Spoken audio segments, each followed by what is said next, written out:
Hi, I'm Lewis, and you're listening to Bigg Vodcast. Following the positive responses to the Sunshine DVD review, I felt inspired to take on another topic which is heated amongst TUGS fans: the 15-minute cuts of the episodes. So for the uninitiated, TUGS had initially been planned as a series of half-hour dramas. This was quickly vetoed though due to the time slots available at the time, and as a result, the vast majority of the episodes were shot with a running length of 20 minutes in mind. This, however, was once again vetoed in the run-up to TUGS' broadcast in the spring of 1989, and therefore, in order to fit the time slot the series was being allocated, many of the episodes were cut down to a final length of 15 minutes, with plenty of scenes from the original cuts having to be shortened or removed entirely. Now, with most of the series, this isn't too distracting, as the 15-minute broadcast cuts is all we have ever seen of those episodes. Following their broadcast, these episodes were released onto VHS with the broadcast versions. Heck, 3 of the episodes came out on video this way a month before the series was shown on TV. However, the first 2 releases of TUGS on VHS were not like this. In November of 1988, 5 months before the show was due to be broadcast, and whilst the series itself was still being filmed, 2 releases came out, each containing 2 episodes. Additionally, the versions presented on these tapes were the completed 20-minute cuts. And until the recent DVD releases, these longer versions were the only ones released on home media in English, whether that be in the UK or abroad. Other countries such as Finland and Japan got their hands on the broadcast versions, but the only way to see the English versions complete was through recordings of the original broadcast. And boy, were there some differences to see. Many fans of TUGS will make a point that the 15-minute cuts are weaker when compared to the 20-minute VHS versions. And I can't argue with that. There are many signs that the editor was trying to condense a lot of material down, and as a result, the stories suffer from being condensed down so much. Each of these 4 episodes suffer in their own rights, but the one I think suffers the most is Pirate.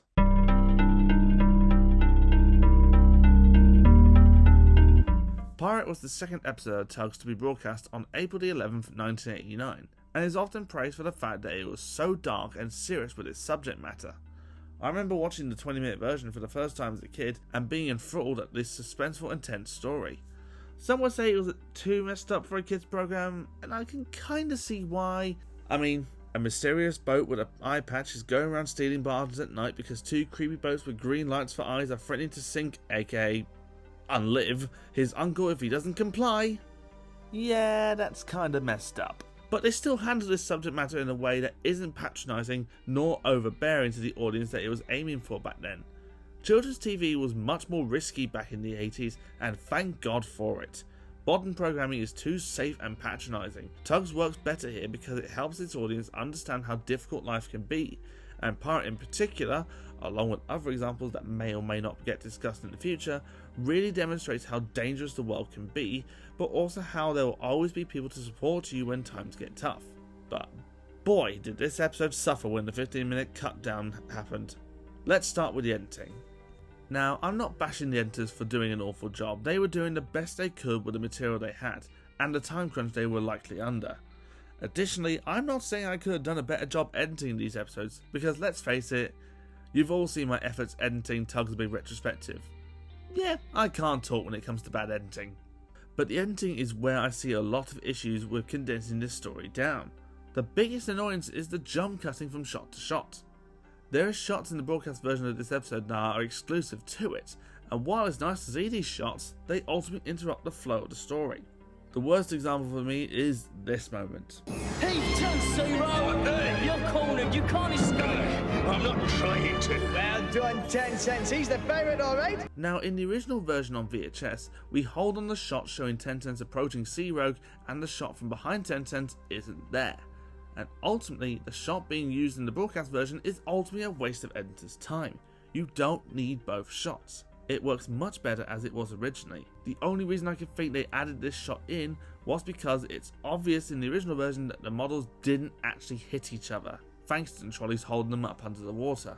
But ultimately, it's not something you really notice. The angle hides the fact really well, and additionally, the 2 angles in the broadcast version is a good example of very nearly crossing the line, even more so than the version that Chris Tulloch talks about from when he was directing High Winds. So there's a bit where Johnny Cuba comes in and the Coast Guard says stop, and he says, "Oh, I'm going through," and you see the Johnny Cuba coming in left to right, and for one quick shot he passes right to left, and they said we shouldn't do that, you're crossing the line, but actually Tarantino uses it in Reservoir Dogs very dramatically, so it's quite a useful thing, a quite good rule to break from time to time if you know what you're doing. In that example, there was an actual reason for crossing the line, and it ultimately works really well, giving you a perspective of the character who's just been rammed.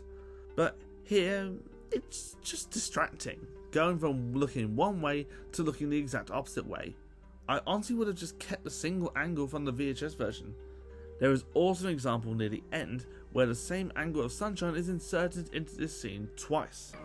Right then, we better move. Now, I actually like the use of it the second time. The first time, however, just feels like an unnecessary cut. But the second time round, it demonstrates how both characters feel seeing Zero leave, even if it then loses all that built-up emotion straight afterwards. I'm really sad to see them go. Buy 10 cents, sunshine. I'm off to get some rest. Again, the scenes are moving along way too quickly, and you see that throughout the broadcast version. The shots cut so often and so unnecessarily that it feels like a fever dream. A good non-Tugs example is 2018's Bohemian Rhapsody. Now, like Tugs, I love this film and it never fails to get the waterworks going. But let's be honest, the editing kinda sucks. And you see what I'm talking about really well here. This scene cuts so many goddamn times that it becomes distracting. Most of these cuts are completely unnecessary. It feels more like the editor is trying to shout, "Hey, I'm an editor, I'm editing, someone please give me an Oscar!" Now, I genuinely think the editors on Tugs were doing the best they could. It's just unfortunate that they were stuck with cutting these stories designed to be 20 minutes down to a workable 15, and ultimately it really shows how tough a job editing can be. Even if it was just trying to shave off 5 minutes from a runtime of something, it's ultimately a nightmare if everything in the editing is useful to the story. Funnily enough, one edit I think that wasn't also a mistake wasn't actually adding a shot, it was actually taking that one shot away. Oh no, could have fooled me. Weren't you just a little bit scared? No. Now, most fans know that when Sunshine speaks here, the VHS version cuts to a close-up, which works much better as the camera's angle as well as the movement of the character's head adds to an already brilliant performance given by Sean Prendergast. But here, you don't get any implied emotion from the character beyond the voice. A performance is more than just saying your lines, the character needs to feel alive. Sunshine feels alive in this version, but not here. I also have to question this. Zach, quiet, you'll give us away. And Zero is being forced against his will. Why? Why did this have to be separated into two scenes? 10 cents and sunshine are leaving their post. What? Look. When it works much better as one whole scene. Zach, quiet, you'll give us away. 10 cents and sunshine are leaving their post. What? Look. Also, why cut away from the conversation here with 10 Cents and Sunshine just to show Zip, who isn't remotely involved in that scene? It's ultimately pointless. The other big annoyance in this version of the episode is the use of the narrator. That night, the plan to catch the thief was put into action. The triggered barges were put in places where he might steal them, and a flare would be set off. Now, I will stand up and say I love the performance given by the late Patrick Allen as the narrator and Captain Star. He is perfectly cast here, and his narration really delivers seriousness and tension to many scenes. But in this version of Pirate, my god do I wish he'd shut up. I've asked you! Get out of here! Grampus submerged fast to avoid being rammed, and surfaced again in time to see it was the barge thief. The narration from Alan here just ruins the tension being built up. And this is nothing to do with Alan himself, this is how the scripts have been rewritten in order to accommodate this new runtime. Take the climax of the episode for example. Here's the VHS version. 3, 2, 1, jump!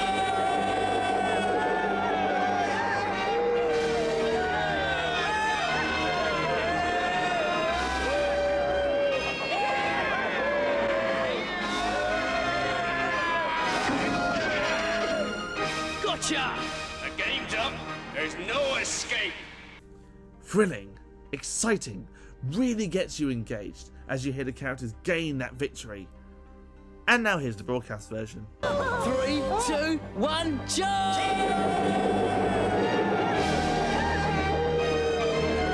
The Tugs and Sea Rogue came hard at the villains from all sides. They were surrounded. Oh, shut the fuck up! Was that really necessary? This scene works so much better when the audience was allowed to just take in the scenes it plays out instead of having the obvious stated to us. Remember, show, don't tell. And the worst example of unnecessary narration is this. It goes to show that you shouldn't be fooled by appearances. Just because Sea Rogue wore a black patch didn't mean he must be a pirate. You shouldn't be fooled by appearances? That wasn't the lesson to be learned here. Tencent was the one being wrongfully accused, and he looks no different to the rest of the main cast. And Sea Rogue wasn't being judged for his appearance because most of the cast didn't know anything about him until the truth was discovered. And even then, when Tencent, Sunshine and Grampus found out about him, they didn't judge him as they already knew the truth. The lesson of this episode is actually very similar to the first episode, Sunshine, which is don't jump to conclusions before knowing the truth. Ultimately, once again, the VHS version is the superior ending. Forward, son, forward, the ball!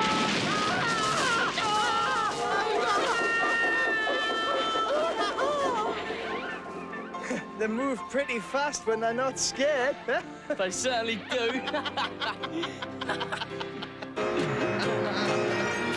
So yeah, the 15-minute cut of Pirate is terrible, that's a given.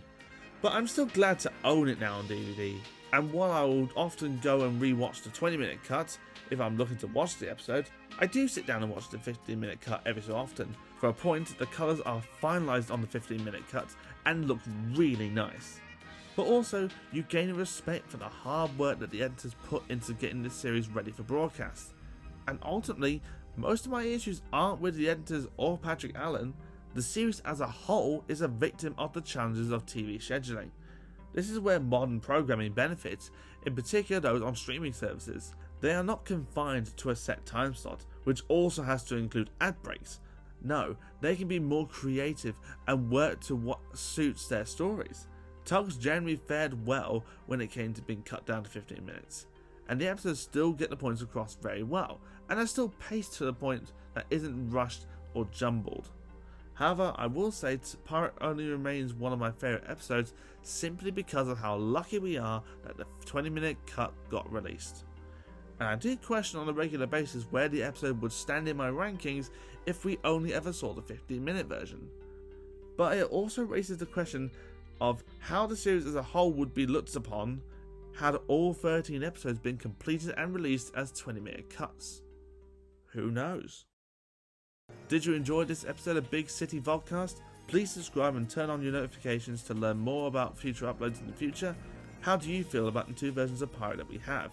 Leave your thoughts below in the comments and feel free to put forward suggestions for future topics on Big City Vodcast. That's all for now, and I'll see you all again soon.